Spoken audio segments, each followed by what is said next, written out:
ఉన్న బంగారాన్ని విడిపించి ఆ రోజు ఆన్లైన్ రేటుకే మేము కొంటాం. Sharma gold company.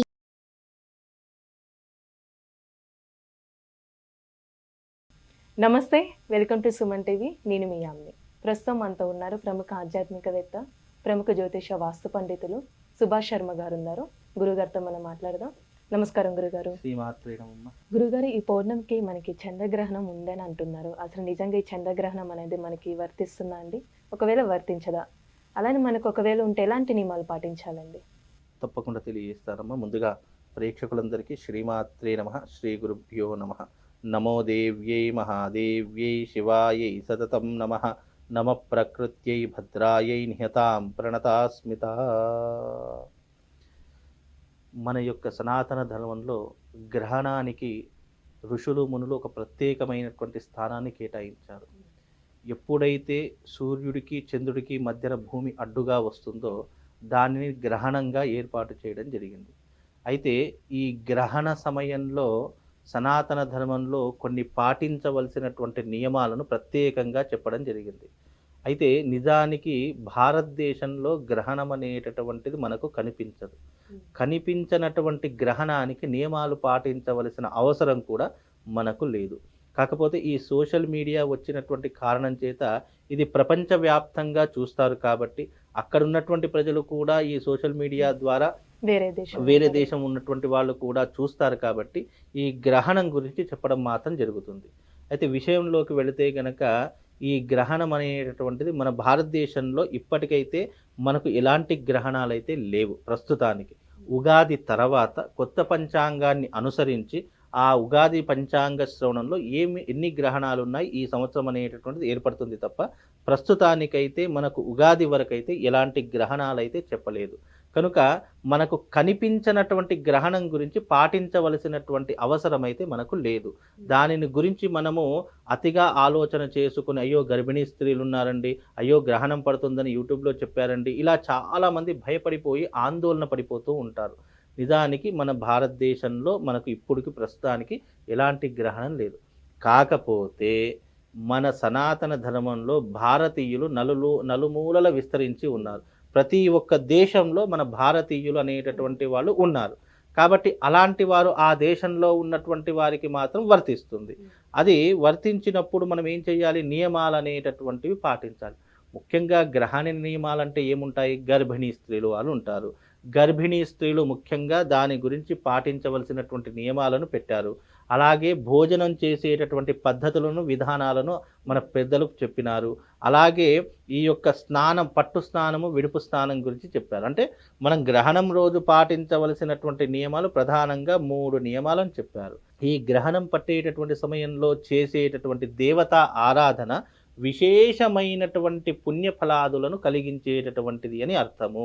ఎందుకు అంటే మామూలు రోజులలో చేసే పూజా విధానము కంటే గ్రహణ సమయంలో చేసేటటువంటి జపానికి, హోమానికి, తపానికి, గంగా స్నాన విధికి, అలాగే గోదావరి నదీ తీర ప్రవాహ ప్రాంతంలో ఉండేటటువంటి వాళ్లకు జప విధానానికి చాలా ప్రత్యేకమైనటువంటి అంశాన్ని ఏర్పరిచినటువంటి వారు మన ఋషులు. కాబట్టి దైవారాధనలో గ్రహణముతో ముడిపడి ఉన్నటువంటి ఈ గ్రహణ సమయంలో మనం ఎప్పుడైతే దైవారాధన, జపారాధన ఇవి చేసుకుంటామో, యజ్ఞయాగాదులు చేసుకుంటామో దాని యొక్క పుణ్య ఫలితము చేత మనము రోజు ఒక 10 సార్లు జపం చేసామనుకోండి, ఒక 100 రెట్ల పుణ్యం వస్తుంది. అదే మనం గ్రహణ సమయంలో 10 సార్లు మనము జపం చేసామనుకోండి, 1000 రెట్ల పుణ్యం వస్తుంది. దానికి దేనికి ఉన్నంత తేడా. కాబట్టి గ్రహణ సమయంలో ఆచరించేటటువంటి విధానాలు ప్రత్యేకంగా చెప్పడం జరిగింది. అయితే ఈ గ్రహణం కనిపించేటటువంటి దేశాల పేర్లు చెప్తాను. ఎందుకంటే అక్కడ కూడా మన సనాతన ధర్మం భారతీయులు ఉండవచ్చు. అలా ఉన్నప్పుడు వాళ్ళకి తెలియకపోవచ్చు. అక్కడ ఉన్నటువంటి వాళ్ళు అసలు గ్రహణం అంటేనే పట్టించుకోరు. కాకపోతే ఆచరణ అంటే సనాతన ధర్మంలో ఉండే ప్రతి ఒక్క హిందువు ఆయా దేశాల్లో ఉంటారు కాబట్టి అక్కడ ఉన్నటువంటి వారు ఆచరించవలసినటువంటి పద్ధతులు కొన్ని ఉన్నాయి. ముందుగా దేశాల పేర్లు చెప్తాను.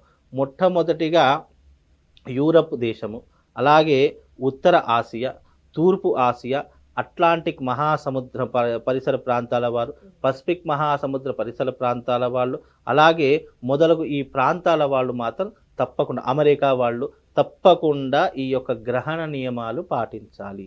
ఈ గ్రహణం పేరు కూడా పెనంబ్రల్ చంద్రగ్రహణము అని అంటారు. ఈ గ్రహణం పేరు పెనంబ్రల్ చంద్రగ్రహణము అని పేరు దీనికి.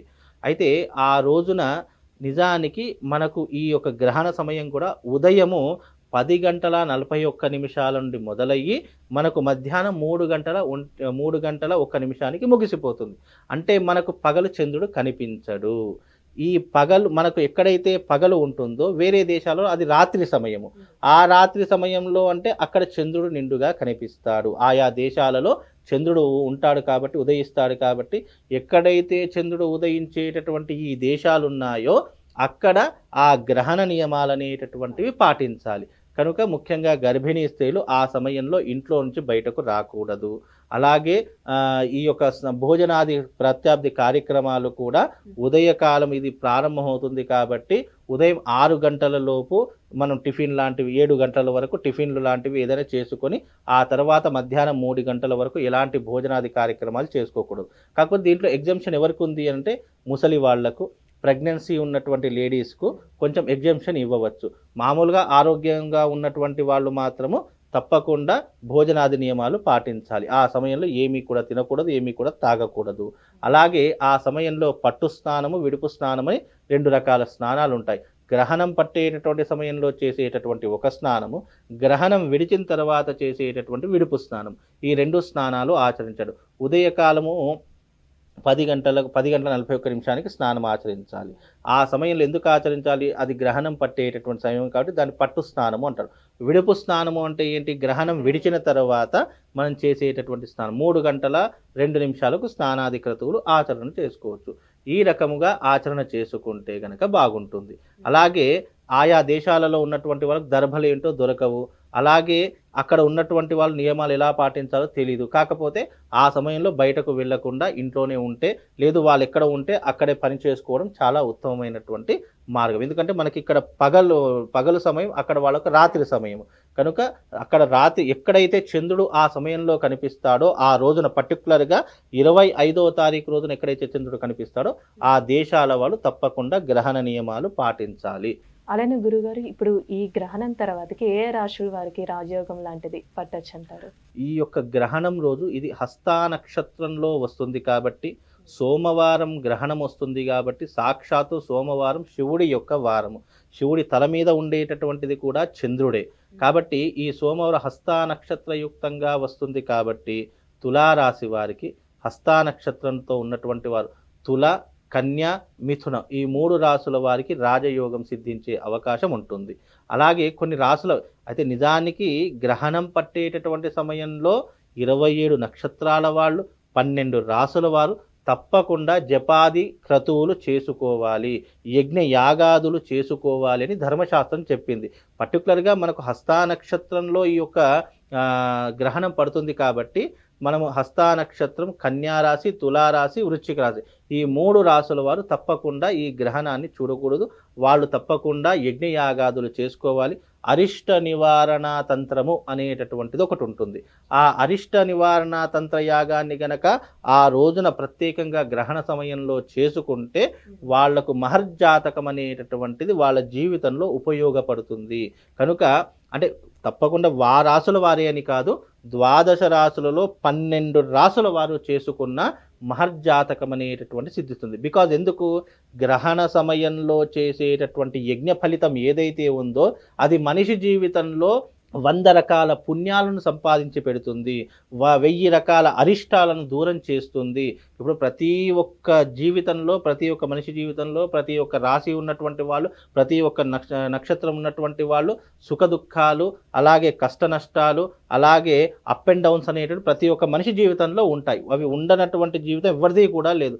సాక్షాత్తు దేవుడైనా సరే కంపల్సరీ వెనక ముందు అప్ అండ్ డౌన్స్, సుఖ దుఃఖాలు, కష్ట నష్టం అందరికీ ఉంటాయి. కాబట్టి ఎవరైనా సరే ఈ గ్రహణ సమయంలో ఎందుకు చెప్పారు మన సనాతన ధర్మము అని అంటే గనక, గ్రహణ సమయంలో దేవతల యొక్క శక్తి క్షీణించిపోతుంది కాబట్టి, అది తగ్గిపోతూ ఉంటుంది కాబట్టి, మానవుడి ద్వారా వచ్చేటటువంటి మంత్రశక్తి కానీ, యంత్రశక్తి కానీ, దైవిక శక్తి కానీ, జపము కానీ, హోమము కానీ ఇవి మానవుడు ఆ సమయంలో ఆచరిస్తే గనక ఆ భగవంతుని యొక్క సంపూర్ణమైనటువంటి అనుగ్రహము 100% ఆ సాధకుడికి తప్పకుండా సూక్ష్మ రూపకంగా అతని జీవితంలో వెంటాడుతూ ఉంటుంది. అతని కష్టం వచ్చినప్పుడు అరే గ్రహణ సమయంలో మనం జపం చేశాము, హోమం చేశాము, తపస్సు చేశాము, ఆ సమయంలో చేసినటువంటి పుణ్య ఫలితమే ఈరోజు మనల్ని రక్షించింది అని అప్పుడు ఆ సాధకుడు అంటే చేసినటువంటి వ్యక్తి అర్థం చేసుకుంటాడు. అది ఎప్పుడు పడితే అప్పుడు మనకు కనిపించదు. ఆ సమయంలో చేయమని ఎందుకు చెప్పారు అని అంటే గనక ఆ గ్రహణ సమయంలో చేసే యజ్ఞానికి, యాగానికి, హోమానికి, జపానికి, తపానికి, దానానికి, ధర్మానికి ఎన్నో రకాలైనటువంటి నియమ నిబంధనలు పెట్టారు.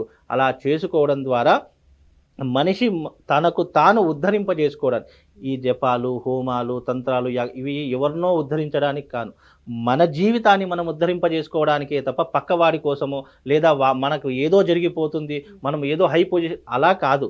మన జీవితం, ఈ మానవ జీవితం ఉద్ధరింపజేసుకోవడానికి సెల్ఫ్ సాటిస్ఫాక్షన్ కొరకు మాత్రమే మనం చేసేటటువంటి యజ్ఞయాగాదులు, ఈ పూజాక్రతువులు, ఈ హోమాలు, ఈ జపాలు, ఈ దానాలు మనల్ని మనం ప్రొటెక్షన్ చేసుకోవడానికే తప్ప ఎవరి కోసమో అనేటటువంటిది ఎప్పుడూ కూడా ఆలోచించకూడదు. అది ఎవరి కోసం చేసేటటువంటిది కాదు, మన కోసము, మన కుటుంబం కోసము, మన పిల్లా పాపల కోసం ఆచరించేటటువంటివే ఈ యజ్ఞయాగాదులు, జపాలు, హోమాలు, దానాలు, ధర్మం. కనుక ఈ గ్రహణ సమయంలో తప్పకుండా ప్రతి ఒక్కరూ అరిష్ట నివారణా తంత్ర యాగం చేసుకోండి.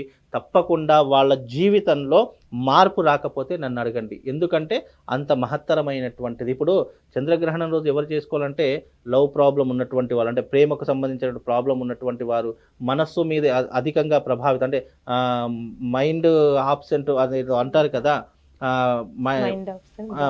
బాజర్ ప్రజెంట్ అంటే అలాంటి వారు ఉన్నప్పుడు ఇలాంటివి ఎక్కువగా అంటే మనసు మీద ఎక్కువగా ప్రభావితం చేసేటటువంటి వారు, ఆలోచనలు అంటే సక్రమంగా లేనప్పుడు ఇలాంటివి ఉన్నప్పుడు వాళ్ళు చేసుకోవడం ద్వారా ఏమవుతుంది అని అంటే గనక మనస్సు మీద ప్రభావితం చూపించేటటువంటి వాడే చంద్రుడు. అందుకే చంద్రమా మనసో జాతః అని చెప్పడం జరిగింది. అలాగే కంటికి సంబంధించినటువంటి వ్యాధులు ఉన్నటువంటి వారు, అంటే ఇప్పుడు చూడండి చిన్న చిన్న పిల్లలే ఈ కళ్ళద్దాలు పెట్టుకొని వాళ్ళకు చూపు మందగిస్తూ ఉంటుంది, వాళ్ళకు సరిగా కంటి చూపు అలాంటి వారు కూడా ఈ చంద్రగ్రహణం రోజున తప్పకుండా ఈ యొక్క అరిష్ట నివారణ తంత్ర యాగాన్ని చేసుకోవాలి. అలాగే ఈ యొక్క కుటుంబంలో అప్పుల బాధలు, అనారోగ్య సమస్యలు ఉన్నటువంటి వాళ్ళు ఈ గ్రహణం రోజున గనక ఈ యాగం చేసుకుంటే తప్పకుండా వాళ్ళకు జీవితంలో ఒక మార్గము, ఒక రూట్ అనేటటువంటిది ఆ భగవంతుడు తప్పకుండా ఏర్పరుస్తారు. కనుక అందరూ కూడా అరిష్ట నివారణ తంత్ర యాగాన్ని ఆ రోజున సోమవారము చాలా విశేషమైనటువంటిది, ఆ రోజున చేసుకోండి. మీ జీవితంలో అదృష్ట యోగం అనేటటువంటిది మీకు కైవసం అవుతుందమ్మా. చాలా చక్కగా తెలియజేశారండి, ధన్యవాదాలు. శ్రీమాత్రే. సుమన్ టీవీలో మీ పర్సనల్ అండ్ బిజినెస్ ప్రమోషన్స్ కోసం కింది నెంబర్కి కాంటాక్ట్ చేయండి.